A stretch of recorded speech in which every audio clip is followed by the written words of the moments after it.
ẹ̀yin àgùntàn tẹ́ ẹ̀ ń ṣàárẹ̀ ẹni tó ní ló mú béèrè yín. Ó ṣeé ṣe kí pásítọ̀ máa wà ẹ́. Ó ṣeé ṣe kí wọ́n gan ti jákùn mọ́ pásítọ̀ lọ́wọ́ tí wọ́n pè ẹ́ tó ọ̀gbọ́n mọ́. Tó ní ẹ̀mí mímọ́ darí ẹ nígbà tí èsì ẹ̀mí mímọ́ tó pé ìwọ gangan lolúwa ayé ara ẹ. Ọpọlọ ẹ ní Ọlọ́run ẹ. Olúwa ni wọ́kọ́ ló ní rẹ̀ olóhùn ni ẹ.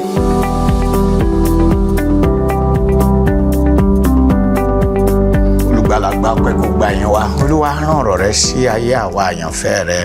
Mú kí ìdáǹdè kó bá àwọn kan tó ń sáná ní káàkiri àti àwọn àgùntàn rẹ tó ń ṣàárẹ̀. Wá ṣiṣẹ́ rẹ lọ́nà àwa márìdí o. Gbogbo ògo kó jẹ́ tìwọ lọ. Jésù Kristi Olúwa wa. Àmín. Ní òní mo fẹ́ fi hàn yín Kristi olùṣọ́ àgùntàn rere. Kristi olùṣọ́ àgùntàn rere. Àkókáyà ọkàn rẹ̀. Àkókáyà ọkàn Kristi olùṣọ́ àgùntàn rere. Mo sì fẹ́ kí gbogbo wa ó mọ̀ Kristi ní olùṣọ́ àgùntàn rere. Nígbà tí ọba ògo tí ó fún àwọn 5,000 ènìyàn ní oúnjẹ tán tí wọ́n jẹ àjẹyẹ̀wò, wọ́n jẹ àjẹsẹ́kù nínú ìwé ìhìnrere. Mátíù kọ àkọsílẹ̀ rẹ̀, Jòhánù náà kọ àkọsílẹ̀ rẹ̀. Nínú àkọsílẹ̀ ti Jòhánù ní orí 6 ẹsẹ̀ 12 ibẹ̀ ni mo ti fẹ́ fi ọ̀rọ̀ kan hàn yín. Ìwé ìhìnrere Jòhánù orí 6 ní ẹsẹ̀ 12. Ìhìnrere Jòhánù orí 6 ẹsẹ̀ 12. Nígbà tí wọ́n sì yó, ó wí fún àwọn ọmọ ẹ̀yìn rẹ̀ pé ẹ kó àjẹkù tó kù jọ kí ohunkóhun má ṣe ṣègbé. Ẹ kó àjẹkù tí ó kù jọ kí ohunkóhun má ṣe ṣègbé. Jésù Kristi Olúwa wa àti olùgbàlà wa, mo fẹ́ ká rí bí olùṣọ́ àgùntàn rere. Àṣẹ tó pa yìí fún àwọn ọmọ ẹ̀yìn, òun gan-an òun ló bí àwọn ọ̀rọ̀ Ọlọ́run tí à ń sọ ní sáà yìí àti tí ó tún tẹ̀lé yìí tí mò ń sọ yìí. Pé ọba ògo ó fún àwọn èèyàn yìí lóúnjẹ, ó bọ́ wọn lọ́nà àrà, ó bọ́ wọn lọ́nà ìyanu, wọ́n jẹ àjẹyó, wọ́n wá jàjẹsẹ́kù. Àwọn bàbá wa nílẹ̀ Yorùbá wọ́n ní àjẹkù la fi máa yó, ẹni bá yó yọ jàjẹsẹ́kù ni. Ọba ògo wá wá àwọn búrẹ́dì kéékèèké tí wọ́n jẹkù yẹn, ó sọ fáwọn ọmọ ẹ̀yìn ẹ̀ pé nǹkan kan náà ò gbọ́dọ̀ sọnù, nǹkan kan náà ò gbọ́dọ̀ ṣègbé, ẹ kó wọn jọ. Bẹ́ẹ̀ ni wọ́n kó wọn jọ, wọ́n sì fi àjẹkù ìṣù àkàrà báàlì 5 náà kún agbọ̀n 12 èyí tí ó sì kù fún àwọn tí ó jẹun. Àkàrà 5 àti ẹja wẹ́ 2 ni Jésù súre sí tó fi bọ́ àwọn 5,000. Ọkùnrin nìkan ni wọ́n kà, àwọn obìnrin wọ́n kà, àwọn ọmọdé mọ́. Wọ́n tún wá jẹun yẹn, ó wá ṣẹ́kù. Kí ni ọba ògo fẹ́ kárí ń bí ẹ̀yin àyànfẹ́? Ó fẹ́ fi hàn wá bí àwọn àjẹkù èèyàn bí wọ́n ti ṣe pàtàkì sí lọ́wọ́ òun. Tí Jésù Kristi tí ọ̀rọ̀ búrẹ́dì tí wọ́n jẹkù tó bá ní kò gbọ́dọ̀ ṣègbé, Olúwa fẹ́ fi yé wa pé ọ̀rọ̀ ènìyàn ó jẹun lógún, ìtọ́jú ènìyàn ó jẹun lójú. Jésù Kristi olùṣọ́ àgùntàn rere ni. Ó fẹ́ kí ẹ̀mí wa kó dára, ó fẹ́ kí ọkàn wa kó dára, ó fẹ́ kí àgọ́ ara wa kó dára. Nínú ìwé Epísítélì 3 ti Jòhánù ẹsẹ̀ 2, orí 1 ló ní ẹsẹ̀ 2. Ó ní olùfẹ́, èmi ń gbàdúrà fún yín pé kó dára fún yín nínú ohun gbogbo, àní bó ṣe dára fún ọkàn rẹ̀. Ọlọ́run fẹ́ kó dára fún wa lẹ́mìí, ó fẹ́ kó dára fún wa lé ọkàn, ó fẹ́ kó dára fún wa ní àgọ́ ara. Jésù Kristi olùgbàlà yìí, ó máa ń ṣe ìtọ́jú àwa ènìyàn, ó máa ń ṣe ìtọ́jú àwa ènìyàn. Ó ń fẹ́ ire gbogbo wa nípasẹ̀ ọ̀rọ̀ rẹ̀ àti àwọn iṣẹ́ ìyanu tó ń ṣe. Nígbà tó bọ́ àwọn ogunlọ́gọ̀ èrò yìí tán, tí wọ́n jẹ tí wọ́n yó tán, ń ló ní pé kí àwọn ọmọ èèyàn kó àjẹkù o. Títí di ìsinsìnyí ni Jésù ń bọ́ àwọn ènìyàn. Ó ń bọ́ wa nípa ọ̀rọ̀ rẹ̀, ó ń bọ́ wa nípa àwọn iṣẹ́ ìyanu rẹ̀, ó sì ń bọ́ wa nípa àwọn ire tó mú wá fún àwọn ọmọ èèyàn. Àkókáyà rẹ̀ gan ni wípé ó fẹ́ dá àwọn ọmọ èèyàn padà sí ìṣẹ̀dá tá a dá wa láti tìkọ̀sí. Nígbà tí Ọlọ́run dá ènìyàn ní ìbẹ̀rẹ̀ pẹ̀pẹ̀, Ọlọ́run dá ènìyàn láti máa jọba ní kọgbà, kò sì pété rẹ̀ pé kí ohunkóhun jọba léèyàn lórí. Ènìyàn ló fi ṣe olórí ohun gbogbo. Ọlọ́run fẹ́ máa jẹ́ Ọlọ́run ní ọ̀run, kéèyàn náà sì máa jẹ́ ọba láyé. Ẹ̀ṣẹ̀ àti èṣù ló bà tìran ọmọ ènìyàn jẹ́. Òun wá láti tún ẹ̀mí wa ṣe, láti tún ọkàn wa ṣe, láti tún àgọ́ ara wa ṣe. Ǹjẹ́ mọ̀ pé kò yẹ kí a máa ṣàìsàn àgọ́ ara wa yìí? Ọlọ́run ò dá fáìsàn. Ilé Ọlọ́run ni Ọlọ́run fẹ́ tó máa dàgọ́ ara wa yìí pé kóun lè máa gbé bẹ́ẹ̀, kóun lè máa gbénú wa ṣọlá, kóun lè máa gbénú wa ṣògo. Ìfẹ́ rẹ̀ nìyẹn. Ntí Jésù wáyé wá ṣe ni pé òun wá dá wa padà sí ntí Ọlọ́run ṣe ní àtètèkọ́ṣe. Inú ẹsẹ̀ ọ̀rọ̀ Ọlọ́run tí mo wá ka yẹn, Jòhánù orí 6 yẹn, ẹsẹ̀ 12 yẹn, ohun tí Olúwa ń jẹ́ kó yé wa ò ní pé nígbà tó ń bá àwọn èèyàn tán tí wọ́n wá jẹun ṣẹ́kù, ṣe bóyá kán gbà dànù ni. Tó bá jẹ́ olówó ni wọ́n gbà wọn dànù ni. Wọ́n sọ pé kí la fẹ́ fi ṣe, àti ṣènáwó tán, ẹ lọ dànù àbẹ́ dá yòókù fẹ́ràn.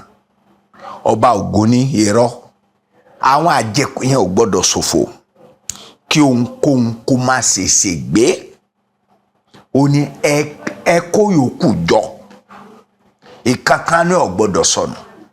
Ẹ kó yòókù jọ, ẹ má jẹ́ kí wọn ó ṣòfò.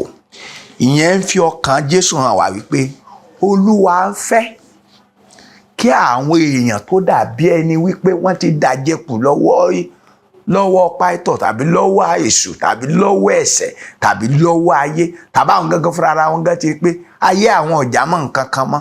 Ntọ́fà kágùntàn máa ṣàárẹ̀ nìyẹn. Ntó dé bá tágùntàn fi ń sáná nìyẹn. Olúwa wa sọ pé àkókáyà ọkàn mi ni láti wá wọn. Àkókáyà ọkàn mi ni láti mú wọn padà. Tí ọ̀rọ̀ oúnjẹ àjẹkù táwọn ọ̀gọ̀rọ̀ èèyàn jẹ tó bá ká Jésù látó ní kán má ṣe gbé, káwọn àjẹkù oúnjẹ má ṣe gbé, mélòó wá ni ọ̀rọ̀ èèyàn tó jẹ́ pé òun ni ó ga jù nínú ìṣẹ̀dá Ọlọ́run tí ó wà ní ká Ọlọ́run lára. Ẹ̀yin àyànfẹ́, mo fẹ́ kẹ́ ẹ mọ̀ Jésù Kristi ní olùṣọ́ àgùntàn rere ni o. Òun lolùṣọ́ àgùntàn rere. Òun fúnra rẹ̀ sọ fún wa pé èmi ni olùṣọ́ àgùntàn rere. Òun ló ń wá àwọn àgùntàn tó ń sọnù. Òun ló ń wá àwọn tó ń ṣàìsàn. Òun ló wá àwọn tí wọ́n ń sáná ní kiri ìgboro ayé. Òun náà ni ó gbà wọ́n là. Òun náà ni ó gbé wọn ró. Agbára rẹ̀ ká. Jẹ́ kí n fi ìwé mímọ́ hàn ọ́, kí n fi Jésù hàn nínú ìwé mímọ́ pé òun náà ni olùṣọ́ àgùntàn rere. Jẹ́ ká lọ sínú ìwé Èsíkẹ́lì tí a kà yẹn kí n tó padà wá sí ìwé ìhìnrere Jòhánù. Jẹ́ kí a kọ́kọ́ wo Èsíkẹ́lì orí 34. Jẹ́ n ka ẹsẹ̀ 11 sí ẹsẹ̀ 16. Nítorí báyìí lolú Ọlọ́run wí, kíyèsí èmi, àní èmi, Olúwa ló ń sọ̀rọ̀ lẹ́nu Èsíkẹ́lì yìí o. N ó béèrè àwọn àgùntàn mi.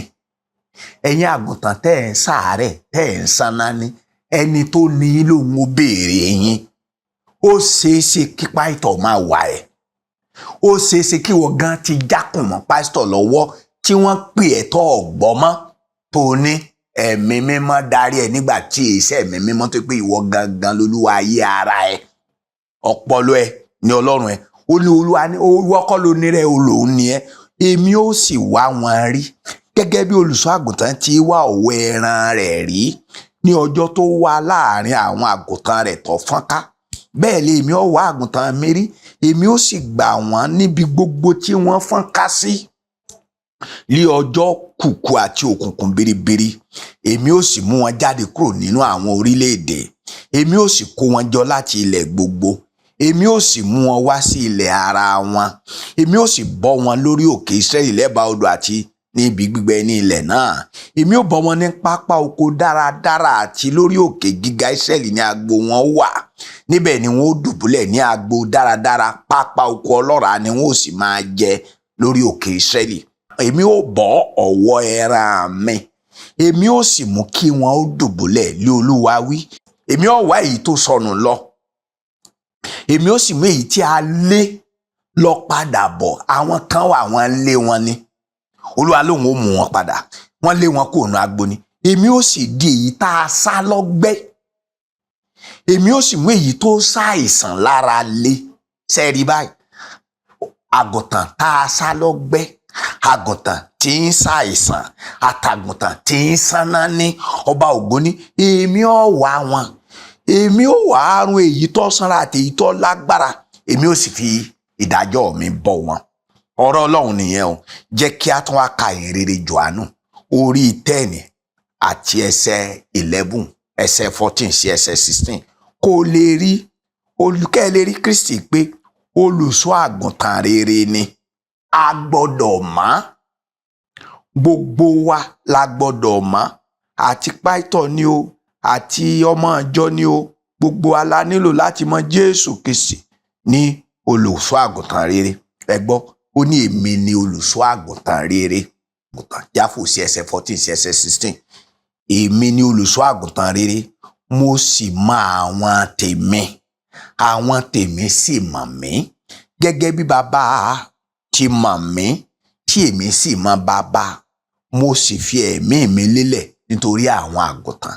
Èmi sì ní àwọn àgùntàn mìíràn tí kìí ṣe ti agbo yìí, àwọn lé èmi kò lè ṣe aláìmú wá pẹ̀lú. Wọn ó sì gbọ́ ohùn mi, wọn ó sì jẹ́ agbo kan, olùṣọ́ àgùntàn kan. Jáfò sí ẹsẹ̀ 27. Àwọn àgùntàn mi máa ń gbọ́, wọ́n mọ ohùn mi, èmi sì mọ̀ wọ́n, wọ́n á sì máa tọ̀ mí lẹ́yìn. Èmi ó sì fún wọn ní ìyè àìnípẹ̀kun, wọn ò sì ní í ṣègbé láéláé. Kò sẹ́ni tó lè já wọn kúrò lọ́wọ́ mi. Bàbá mi ẹni tó fi wọ́n fún mi pọ̀ ju gbogbo wọn lọ. Kò sẹ́ni tó lè já wọn kúrò lọ́wọ́ bàbá mi. Jésù tí í ṣe olùṣọ́ àgùntàn rere, ó lóun ó wá àgùntàn tó ń ṣàìsàn, òun ó wá èyí tó ń sáná ní, èèyàn ó wá èyí tí wọ́n sá lọ́gbẹ́. Wọ́n mọ ohùn o, wọ́n sì wá. Mo ń fi hàn yín ní ẹ̀yin àyànfẹ́, Kristi ni olùṣọ́ àgùntàn rere. Ìwọ àgùntàn tó ń ṣàìsàn, Jésù ni kó padà sọ́dọ̀ ẹ̀. Ìwọ àgùntàn tó ń sáná ní nígboro ayé, Jésù ni ó padà sọ́dọ̀ ẹ̀. Ìwọ tí wọ́n sá lọ́gbẹ́, ọba ògo ní òun ó ṣe àwòtán ojú ọgbẹ́ rẹ̀. Ọba àwọn ọba, tí ọ̀rọ̀ rẹ lẹ́yìn inú ayé àwọn tó gbọ́ ọ̀rọ̀ yìí, jẹ́ kí ìdáǹdè kíkún kó jẹ́ ti àwọn àgùntàn rẹ. Má jẹ́ kí ẹnikẹ́ni wọn ó ṣègbé. Ògo ni fún orúkọ rẹ̀. Jésù Kristi Olúwa wa. Àmín.